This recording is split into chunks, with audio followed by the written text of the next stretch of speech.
மாண்புமிகு திரு முத்துவேல் கருணாநிதி ஸ்டாலின் அவர்களே, பேரை மட்டும் வீராப்பா சொன்ன பத்தாதவர்களே, செயல்லையும் ஆட்சியிலையும் அதை காட்டணும் அவர்களே. ஒரு கட்சி தலைவனா ஜனநாயக முறைப்படி என் கழக தோழர்களையும் என் நாட்டு மக்களையும் பார்க்கறதுக்கோ சந்திக்கிறதுக்கோ தடை போடுறதுக்கு நீங்க யாருங்க? தடையை மீறிய மக்களை பார்க்கணும்னு முடிவு பண்ணிட்டா போயே தீருவேன். சட்டத்தை மதிக்கணும்ன்ற ஒரே காரணத்துக்காக தான் அமைதியா இருக்கிறேன். நேற்று வந்தவெல்லாம் முதலமைச்சர் ஆகணும்னு கனவு காண்றான்னு சொல்றீங்க,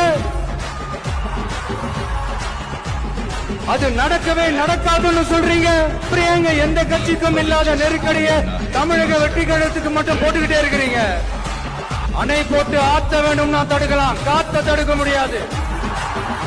என்னமோ உங்க பேரெல்லாம் சொல்றதுக்கு எங்களுக்கு ஏதோ ஒரு பெரிய பயம் மாதிரியும் அப்படி ஒரு விஷயத்த சொல்லிடுறது. பேரை சொல்லணும் பேரை சொல்லணும் பேரை சொல்லணும். ஒரு படத்துல சொல்லுவேன், லியோவை பார்க்கணும் லியோவை பார்க்கணும் லியோவை பார்க்கணும். மாண்பு